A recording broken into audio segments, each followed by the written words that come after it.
Ryan, what's happening? You're getting on the show soon, aren't you? Oh, you're live. Sorry, go ahead. Yeah, we're good now.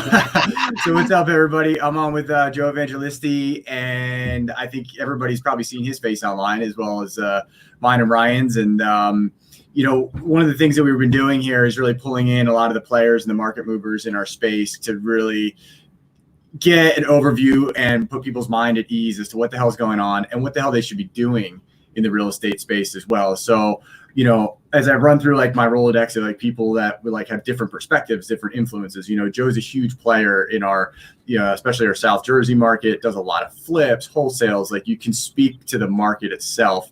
And I also had Mark Evans on the other day, and I was like, Joe's one of those guys that has Mark in common. And, Mark has like the Midas touch with, people. So, but from a perspective of like what you do, Joe, a couple of things about you that I know prior to this show that were important to me. One was, you were military background, and you come in with a lot of self-discipline. You're an executor when it comes to business. I listened to your stuff. I've seen your stuff.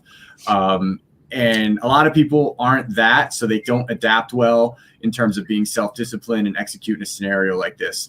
So let's start with like where we are now, what you're doing, and how you're adapting your business to where you are. And then we'll kind of get into your daily habits and of success. Yeah. I mean, so we're focused, as you might know, we focus primarily now on wholesale. We've done hundreds and hundreds of fix and flips throughout the last couple of years. And we're starting to dial more into wholesale. And where this whole thing changed for us most dramatically, I think when we're hit with adversity, like we start to dial in on the things that mean the most, right? And really the kind of things that maybe we should have been doing all along. So, we were running a in-person live call center, expanding, bringing in more salespeople, bringing in more reps, live one-on-one trainings, the whole thing. I mean, down to the point where some of my team would take their breaks and like do chess matches, right? I had a lot of chess players in my group. Okay. And we got smacked sideways with this thing because literally, I remember this. I don't know the exact date. I should go back and look at it. But basically that weekend where everybody started saying like, okay, well, we got to be on quarantine. We got to figure this out. That Sunday morning, I sent a video out to my entire team. And I, first of all, just reassured them, you guys will continue to get paid. Don't worry about your jobs. We're going to figure something out. We're going to lead through this, and we're going to make, come out the other end successful.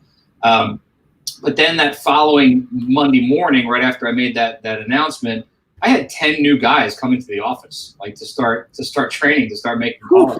Okay. And we basically, we called an audible like an hour beforehand. They were supposed to be there at 9, and we started messaging and texting people at 8 a.m. saying like, look, don't come to the office. We're going to do the safe thing here and not, and this was before it was like we were on quarantine, right? This was like, nothing was recommended. It was just like, what? I felt like it was the best thing to do to keep the people safe on our teams and not introduce 10 new people that no one's ever known before and their backgrounds into this thing. So it forced us literally in a 36-hour time frame to pivot from a live call center to a completely virtually run business. And we've been doing virtual wholesale deals for 2 or 3 years now, but the in-person effect of having a sales team, right? Now we have to make that all virtual, and that's where like this stuff like Zoom comes in and all these great technologies that really, as a human race, we've had for years, but no one's really been forced to use. Like my kids are making Zoom calls right now. Like 3 weeks ago, Zoom wasn't a real thing, right? For most people that aren't in business all day long. So we're adapting, right? We're adapting. We're making sure that we're proactively making change, and we're making sure that we're over communicating the message to folks both in the team and outside the business about what's going on so that we can stay in front of this thing. Yeah, man. So that's a good point. Yeah, like I remember when that was happening, it was like, it was like, at first it was like, hey, this coronavirus thing. I remember when I watched the stock market crash, I'm like, man, they're blaming this on this coronavirus thing. It wasn't even over here. And then all of a sudden I was like, gosh, they could use like a better something, like a better catalyst here than a coronavirus. And then like a week later it was like, hey, we're probably like closing the borders. Hey, we have a case in the United States. And then it was like, it was that fast, right? When you really think about it. Yeah. A weekend wasn't out of the, like what you just said was real. Like a weekend of like, we probably should stay home to like your lockdown, wear masks.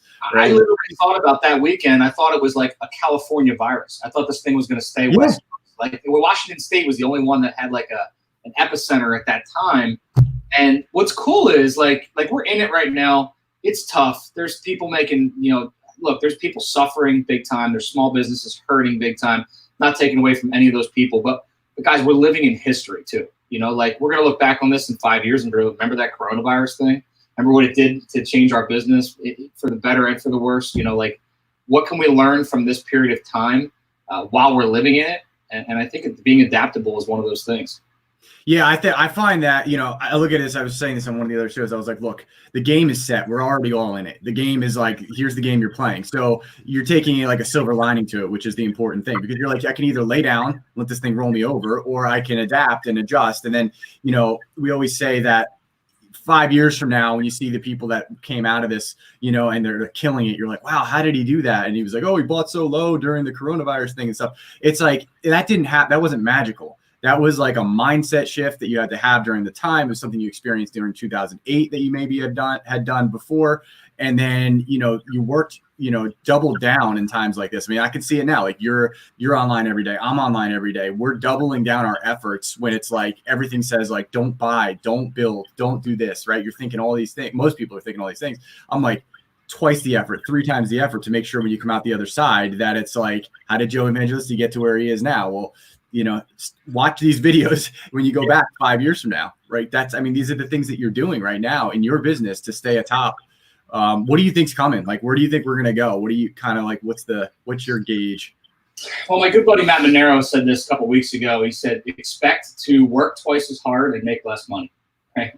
Like, I think for a lot of people, that's going to be the case for the foreseeable future. You got to double down. But here's the bright side, right? And I'm an eternal optimist. I think anybody that owns their own company, you have to be an eternal optimist because you get punched in the teeth all the time, and you just got to get used to it and bounce back up and get back in the ring, right? But I think what Matt's point is, like, look, not only are you going to have to work as hard, you have to work smarter, you have to think about better ways to adapt, you have to think about better ways to overcome, you have to think about ways to create opportunity where maybe you didn't have opportunity before. But the bright side is to this whole thing is it's forced us as a culture to slow down, I think.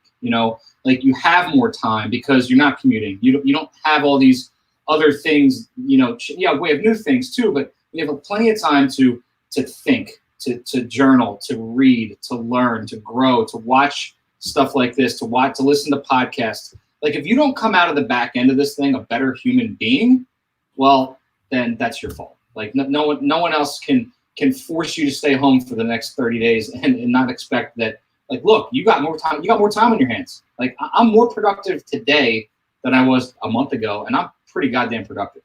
Yeah, that's a funny thing. Everybody I bumped into, all the players in the market space are like, I've got a lot going on now, and it's like, because they are doubling down and they are being productive with their time.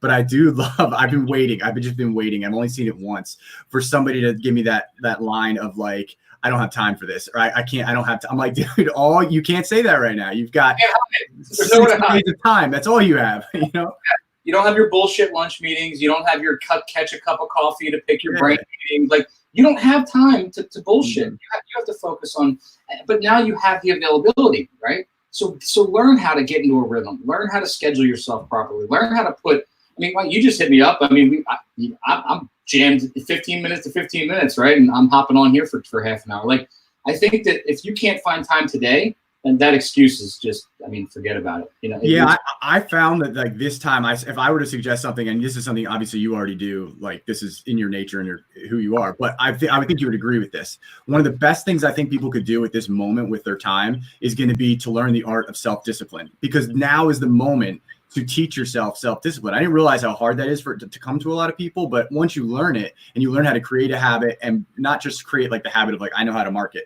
and I know how to do this. It's like really the thing you need to be focused on, and you can solely focus on, is the ability to be self-disciplined every single day and then carry that forward into the future. Because that, I think, and I think you would agree, so many people are talented.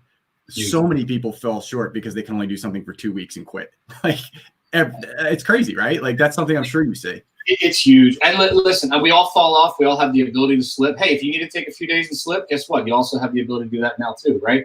I'm the king of the miracle morning routine, getting up 4 o'clock in the morning, working out.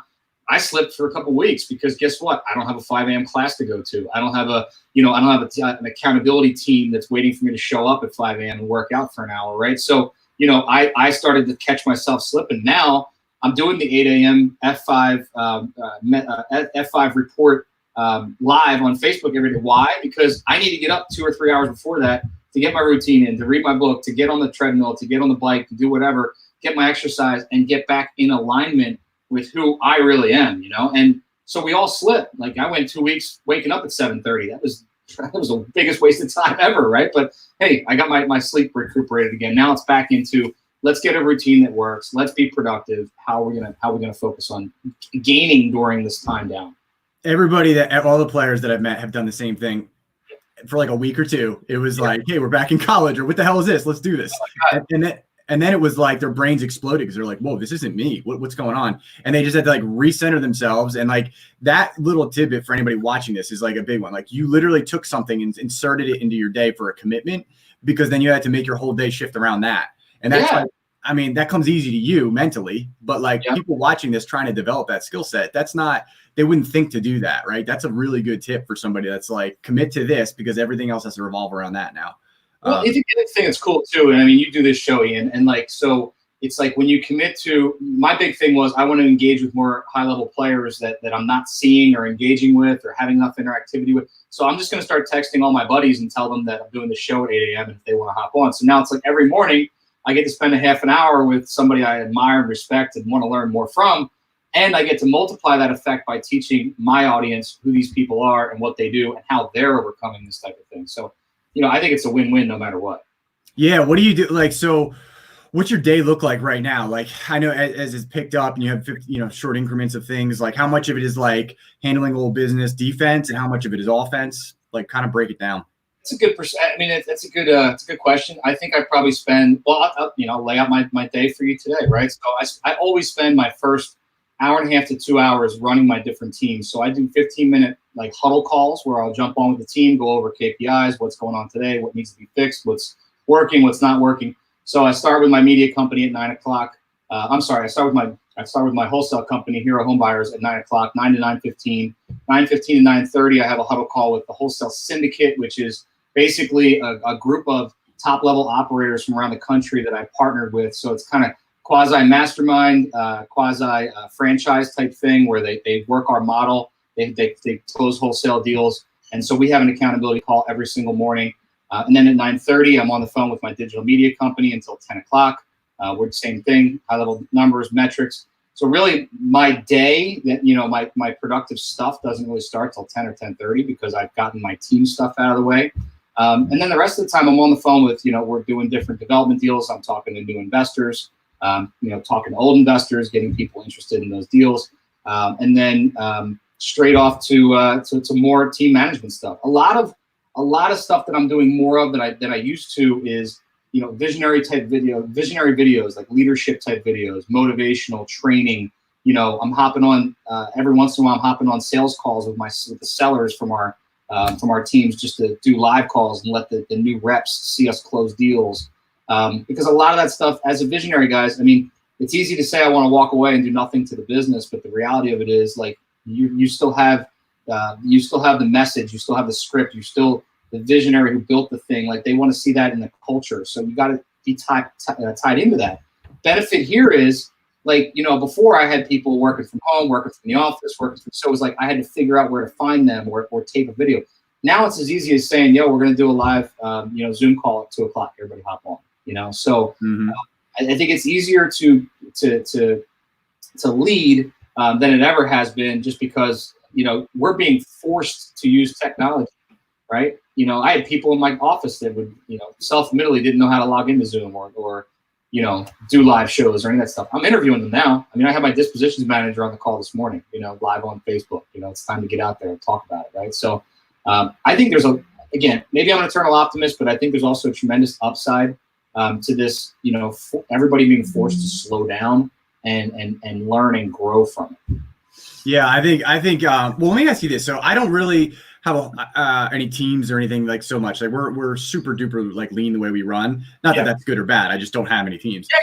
When you first had your first few meetings, like how much of like your leadership and like other people's panic level was like in a balance at that moment? Or did you run into that much? My team being, like, steady the ship. What's that?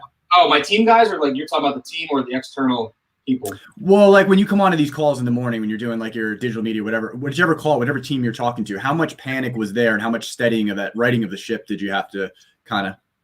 Very little, to be truthful. I mean, we're focused on our opportunity. You know, even like our digital media company has a huge increase in the last 30 days because advertising's up, and Yeah, oh gosh, what a good business to be in right now. Yeah, it's an online business, it's email business, so that's a good business. And so like but it's funny though, like you said, because even in that type of business, you still have people that are like, am I going to have a job? Am I going to be around?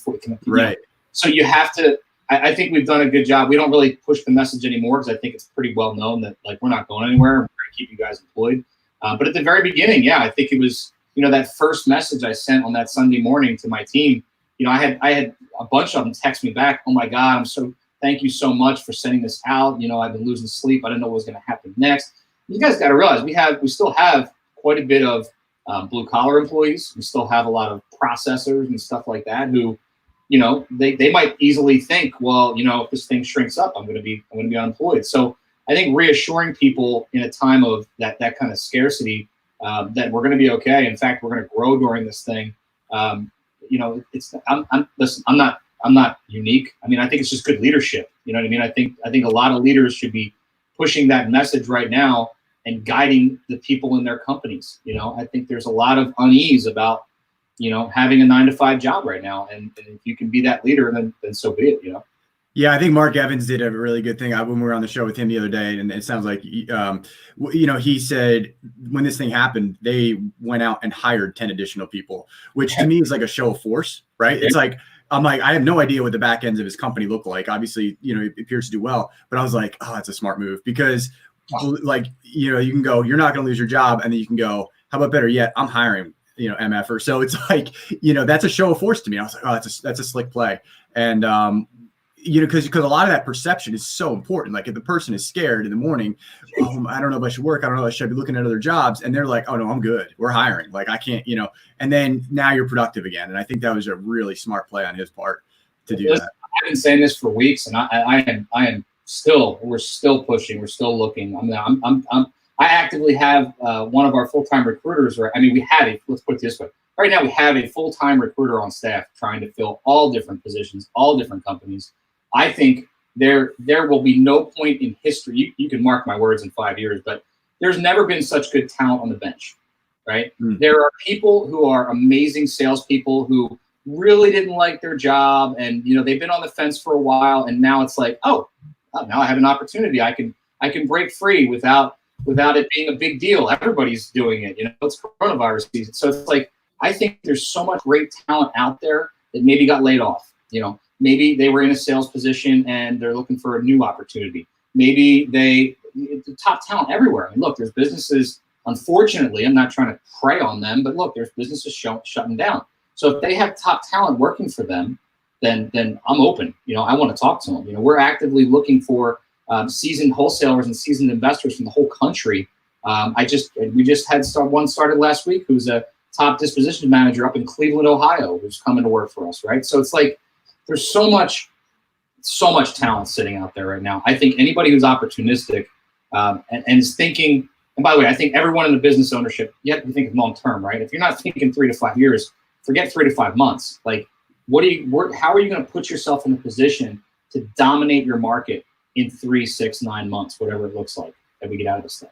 I think something you just said is, I just talked to Ryan, I think, about this. Or Ryan, I don't know if it was you I was talking to, but I said there's going to be this weird interaction because we have such high unemployment where all these companies got shut down real fast, right? But there was really talented people, like you said, people on the bench. And then you're going to have other companies. So I was just thinking of like our competitors, for instance. I'm like, man, there were some like good guys out there. I was like, but they're not going to wait. Unless you were an owner, you're not going to wait for their company to open back up. So it's going to be a race for companies to open back up because there's going to be such a poaching for the top talent. You're going to be like, this dude is an incredible performer, and he's not going to wait an extra month. So like if you're hiring right now, like you're seeing it already, you get picked up the guy in Cleveland, Ohio. If your doors are open, the ability to go grab top performers that were loyal to another company, they can't wait that extra month. And a month sounds like nothing, but they're not going to wait. That's the reality. And now you might have them for the next 5 or 6 years, 10 years to the next cycle comes in. So like the ability to poach that right now, and like you said, I'm not preying on other companies, but those guys are looking for a job, and my doors are wide open, kind of thing, right? That's what you're saying. Yeah, listen, if you have any type of social following, if people know who you are, you have a good name in the community, and you say you're hiring, like, I think you're going to find people come out of the woodwork.